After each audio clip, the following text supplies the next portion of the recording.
सुप्रभात बच्चों, आज हम आपकी संस्कृत का पाठ 9 नीति वचनानी पढ़ेंगे। नीति यानी अच्छे वचन। यहाँ पर पितामह और वरुण नाम के दादा पोते हैं जिनके बीच की बातचीत का वर्णन यहाँ पर दिया गया है। तो आइए इस वार्तालाप को हम पढ़ते हैं और इनके वचनों को यानी सुंदर वचनों को ज्ञान प्राप्त करते हैं। पितामह वरुण अध्येतो त्वं प्रातःभिवादनं न करोसि, न हि गृहे सहायतां करोति, किं न जानसि अभिवादनशीलस्य नित्यं वृद्धोक्तो सेविने चत्वारितस्य वर्धन्ते आयुर्विद्या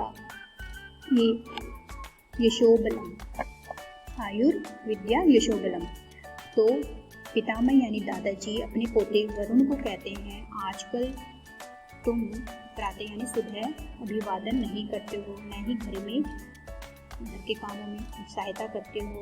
कि मैं जानती, क्या तुम नहीं जानते हो? क्या नहीं जानता है वो कि नित्य अभिवादन करने वाले के या वृद्धों की सेवा करने वालों की जो आयु है, विद्या है, यश है, बल है, उसमें क्या होती है? बढ़ोतरी होती है। ठीक है, आइए आगे देखते हैं। अन्यथा च किमर्थं पितॄन् स ऊचे वदसि, और किस लिए वो पूछता है कि पिता के साथ जोर से बोलते हो।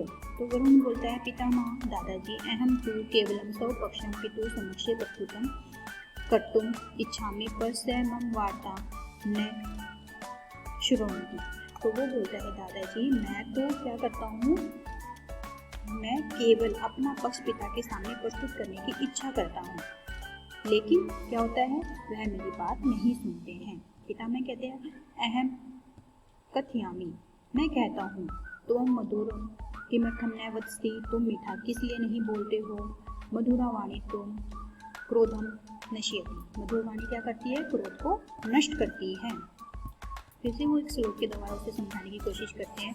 न तथा शीतल सलीलम न चंदन रसो न शीतला छाया प्रहलादयति च पुष्पम यथा मधुर भाषणी वाणी। वो कहते हैं, जैसे मीठी वाणी मनुष्य के मन को प्रसन्न करती है, वैसे न तो ठंडा पानी, न चंदन का रस और न ही शीतल छाया मनुष्य के मन को प्रसन्न कर सकते हैं। तो मीठी वाणी क्या करती है? मन को पुरुषम मतलब मनुष्य के मन को क्या करती है?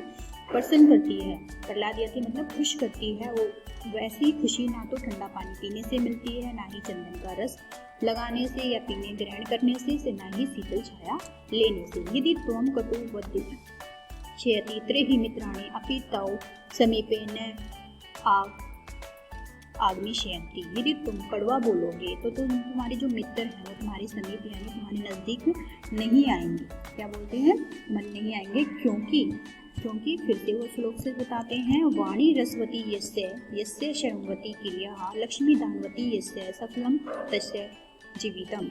वो बोलते हैं, जिसकी वाणी रस युक्त है, जिसकी वाणी क्या है? रस युक्त है, जिसकी क्रियाएं परिश्रम युक्त है, मतलब जो मेहनत से क्रियाएं काम करता है। लक्ष्मी दानवती यस्य, जिसका धन या लक्ष्मी जो है दान के लिए है, उसका जीवन कैसा है? सफल है। वरुण बोलता था, हाँ बोलता है वरुण, हाँ तात संशयो अहम तवाज्ञा पालयामि मधुरम च वदिष्यामि। वो क्या बोलता है कि मैं आपकी जो मुझे क्षमा कीजिए, मैं क्या करूँगा? वो क्या करूँगा? मैं आपकी आज्ञा का पालन करूँगा। मया परीक्षायां न्यूना अंका प्राप्ता है, अतः पिता मह्यं क्रोध। उसने क्या किया? परीक्षा में अंक कम प्राप्त किए थे, इसलिए उसके पिता क्या हो गए थे? क्रुध्यति मतलब क्रोध में आ गए थे। अब उसे अपनी गलती का रियलाइज हो रहा है कि उसके पापा ने उसे क्यों डांटा। तो क्या बोला उसने? मेरी परीक्षा में कम अंक आए थे, इसलिए पिता ने मुझ पर गुस्सा थी। मैं मतलब मुझ पर क्रुध्यति मतलब गुस्सा थी। फिर पिताजी बोलते हैं, दादाजी बोलते हैं, पितामह त्रिहि आलस्य त्यक्त्वा परिश्रम कुर्वे। तो क्या कहते हैं? तो आलस्य छोड़कर परिश्रम करो। विद्याहीनतः पशुरिव भवति, विद्या के बिना तो क्या होता है? पशु के समान होता है। विद्याहीन तो कैसा होता है? विद्याहीन तो पशु के समान होता है।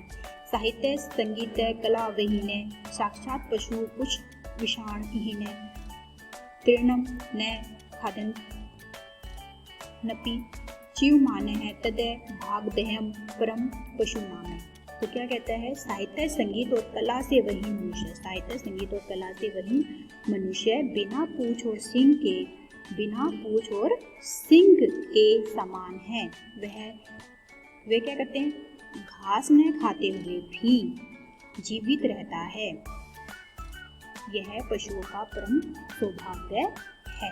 ठीक है, तो वो क्या कर रहा है, जिसके को साहित्य संगीत या कला के बगैर जो इंसान रहता है उसको क्या बोला, उसमें पशु के समान है। ये आप पहले भी पढ़ चुके हैं।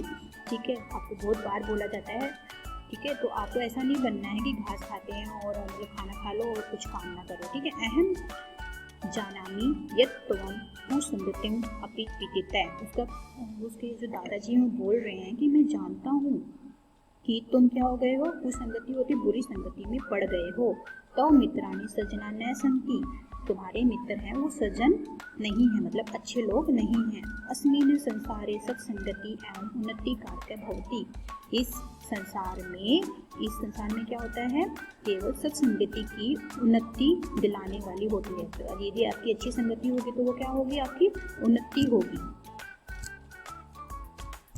फिर बोलता है सजन से संसर्ग होता है साथ, सजन का साथ कस्य उन्नति कारक है, मतलब क्या होता है, सब किसी की भी उन्नति का कारक होता है। पदम पद प्राणस्थम वारी मुक्ता फला श्रियम, तो क्या कहता है, कमल के पत्ते पर पड़ी पानी की बूंद भी मोती के समान होती है। कमल का पत्ता है, यदि उस पर कोई बूंद हो जाए तो वो भी कैसी लगती है, मोती के समान लगती है। अर्थात कमल के पत्ते पर पानी की बूंद मोती का भास देती है, वैसे ही सज्जन व्यक्ति की संगति कैसा एहसास देती है कि मनुष्य की उन्नति के अवसर प्राप्त करती है। यदि आप संगति के अच्छे इंसान की साथ रहेंगे तो आपको भी अच्छा माना जाता है, जैसे पानी की बूंद कमल पर मोती जैसी लगती है।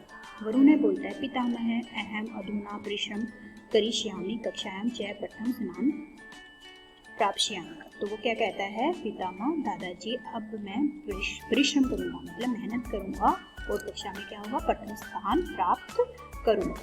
फिर बोलते हैं पितामह साधु एवं साधु बेटा, साधु यहाँ पर है, यहाँ पे बेटे के लिए या साधु मतलब ठीक है आएगा। एवं कर्तव्यम पर्यटन एवं सफलताया सूत्र अपीच, तो वो बोलते हैं इस प्रकार ही करना चाहिए, मतलब जो आपने सोचा उस प्रकार ही करना चाहिए।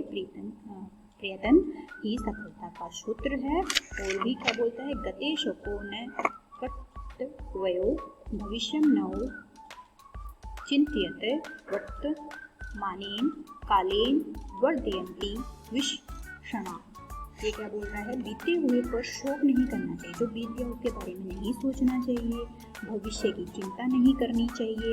चतुर लोग वर्तमान समय को चुनते हैं, जो अच्छे लोग होते हैं जिनमें माइंड होता है वो क्या करते हैं, वर्तमान समय को ही चुनते हैं। कहने का तात्पर्य यह है कि वर्तमान में क्या करना है, ठीक है, वर्तमान में क्या करना है इस पर ही ध्यान देते हैं, भूत और भविष्य की चिंता नहीं करते हैं। तो आपको भी नहीं करनी है, जो वर्तमान में है उसी में आपका फ्यूचर बनाना है। ये नहीं सोचना है कि अभी कल करूँगा परसों करूँगा, जो आज की चिंता करते हैं वही सफल होते हैं। तो आज की कक्षा में सिर्फ इतना ही। इन वचनों को आप भी संस्कृत को पढ़ने का अभ्यास कीजिएगा और इस हिंदू अनुवाद को अपनी कॉपी में कीजिएगा। आज की कक्षा के लिए धन्यवाद।